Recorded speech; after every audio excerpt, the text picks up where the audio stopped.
talk to Cliff Richard now. We should say that Cliff's on the phone. Good afternoon, Cliff. Good afternoon, my friends. How are you doing? Yeah, we're very good. Thank you very much. We should say that you're on the phone. We recorded this, so there's no point in people waiting outside Radio 2 for you, is there, Cliff? No, not at all. But if they want to come to Dublin, I'm happy they should wait outside the airport. No, don't say that, because you said you're in Dublin to get away from things to rehearse. I did, yeah. My band and I are over here. It's sometimes easier to just get away from everything. So we've got a fantastic studio that we work at, and had one day's rehearsal, a couple more days, and then we're ready. It's really just a memory trip, this one. Yeah. Because I've already done the show in Australia, New Zealand, and Southeast Asia. This tour is called Still Reelin' and a Rockin'. Does that mean that you're really doing upbeat rockin' stuff or regular stuff? Well, funnily enough, rock and roll has got it's kind of the misunderstanding. It's not just a tempo, it's a whole culture of music. So we're doing all of it. But I think we've actually in favor, in terms of the show, of more upbeat stuff. Of course I'm going to sing Miss Unites and Ocean Deep. Of course I have to do Summer Holiday and the Young Ones. But, I'm going to be doing things like Reeling and Rocking, Rip It Up, Dream Lover. Oh, yeah. It's kind of that middle tempo, but it's still pop rock. So it's all that kind of material. And, of course, a whole bunch of stuff. Wide for Sound, We Don't Talk Anymore, Devil Woman. They're all part of the rock and roll world. When you came in with that last album, which was the soul thing, wasn't it? Soulicious. Yes.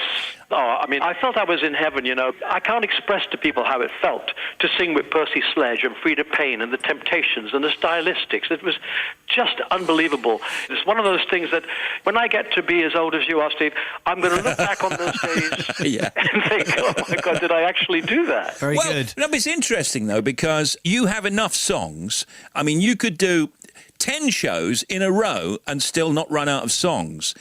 Well, in terms of the singles I've had, I could certainly do probably 5 different shows and never do the same songs twice. But in the end, what happens is that people have memories of certain songs, and it's for obvious reasons. Yeah. They were either number one, or there were songs like Miss Unites, which in fact took a little while to get there, but when it finally got there, it's now settled in certainly the fans.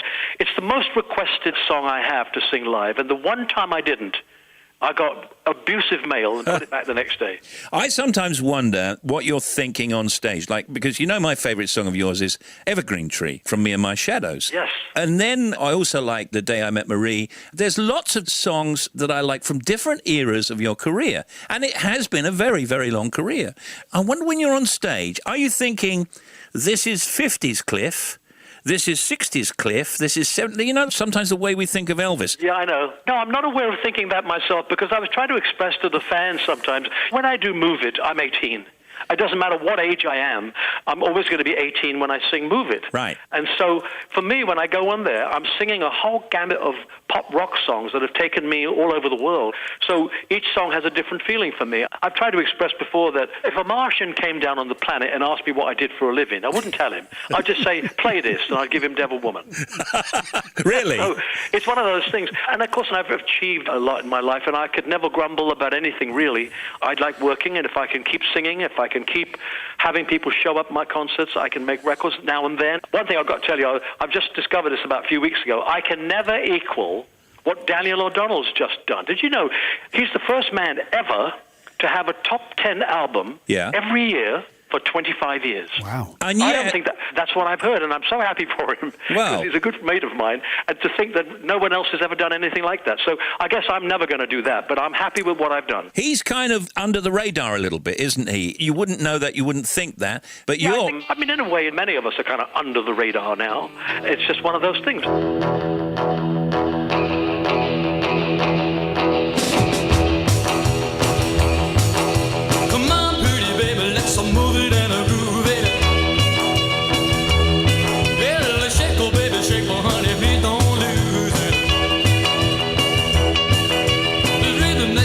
Into your heart and soul.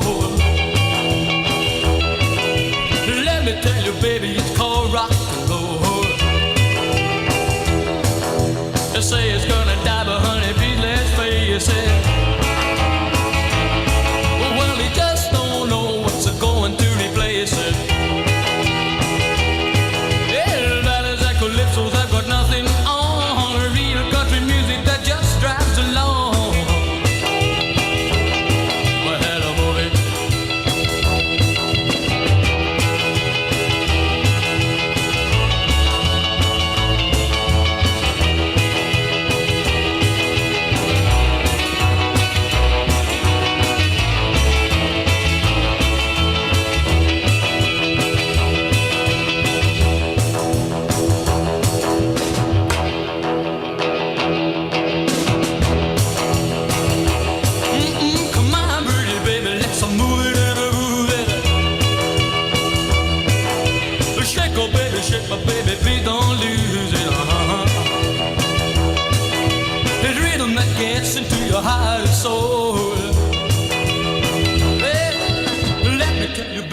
called rock and roll.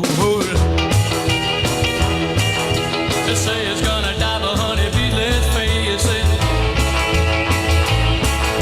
They just don't know what's going to replace it. Others that calypsos have got nothing on. A real country music that just drives along. Honey, move it. Hey, move it.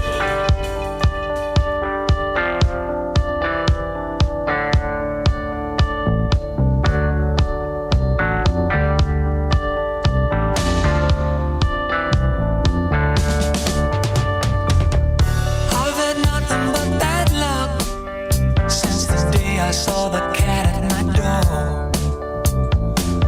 So I came into you, sweet lady, answering your mystical call. Crystal ball on the table, showing the future, the past. Same cat with them evil eyes, and I knew it was a spell she cast.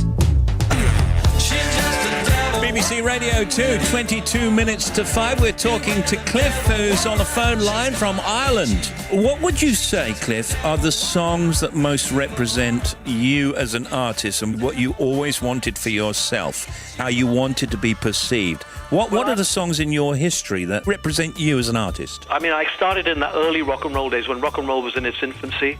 So for me to record Move It, I mean, Move It was such a dream come true. It sounded American. I felt American. And everyone thought I was American at first. Yeah. America's the fatherland of rock and roll. So for me to have made a record like that, which is now unquestionably an iconic rock and roll song, that's certainly one of them. Yes, I like all the stuff I've done. I love the Summer Holidays and the Young Ones and all that, but that was taking me into a different little area, another little nook of rock and roll. And do you think that you've ever compromised in any way? Oh, I'll do that because that's the thing of the moment. I've never compromised with songs. I've always only ever recorded songs I liked, but I'm not a stupid person, although I may look it.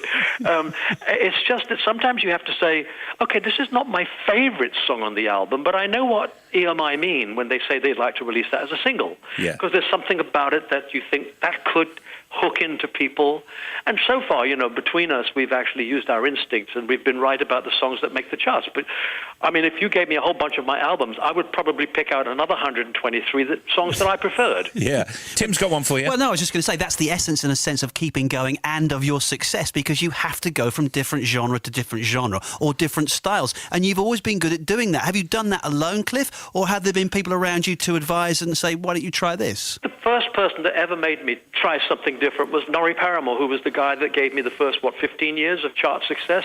The Norrie Paramor Orchestra, that famous orchestra that he led. Yeah. And he said to me, you should try singing some of these old American songbook stuff. And sure enough, I went into the studios. This was in 1962, I think.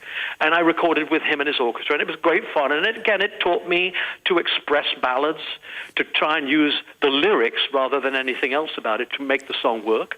And I found that a great treat. And since that time, of course, I've not been afraid. I did an album just about 3 years ago called Boulder's Brass, and I sang with a swing band. Yeah, So fantastic, I tell you what, I did enjoy it. When pop people try to do that, I love the Rod Stewart albums. And the Robbie Williams was pretty good too, well, wasn't it? As I say, I had to go with those songs in 1962. So Rod's had the bigger success, but I was the first. Of course. Let me just do the Still Reeling and a Rockin' tour dates. 1st of June 2013, that's Harewood House in North Yorkshire. Manchester Arena on the 2nd of June. On the 6th of June for Cliff Richard, Blickling Hall in Warwickshire. On the 8th of June, Warwick Castle. On the 9th of June, it's Hatfield House in Hertfordshire. 15th of June, the County Ground Hove in Sussex. Hadram Castle on the 16th of June. And then the 22nd of June, Hampton Court Palace Festival. And those two are, in fact, totally sold out. So you've got to be quick, really. And you love to perform live, and it's incredible. And you still look great. And every time we speak to you, every time anybody anybody speaks to you, they always ask the question, well, you know, when are you going to jack it in? And I don't know why they say that, because nobody wants to jack it in, do they? No, not really, and I always feel that while you can still do it, why not do it? I said in one interview recently that if my voice packed up, of course I'd have to stop. If the public stopped coming to see me, of course I'll have to stop. But while there's a number of people that are happy to come out, I'm happy to go and do the shows. Yeah. By the way, you mentioned Blickling Hall in Warwick. It's Blickling Hall in Norfolk. Yeah, I was just testing to see if you were listening. Sorry I about... don't want all those Norfolkians rushing up to Warwick. Yeah. Exactly. Get it right, will you? Thank you for correcting me, Cliff. I appreciate that. You can see Cliff on his Still Reeling and Rocking tour around the UK next month. And the DVD of the tour, by the way, will be released on the 11th of November. And we'll let you get on with the rehearsals now. Thanks for joining us, Cliff. We appreciate it as usual. And we'll talk to you soon. Thanks, guys. Thank you very much for your time. Cheers. Everybody. Yeah.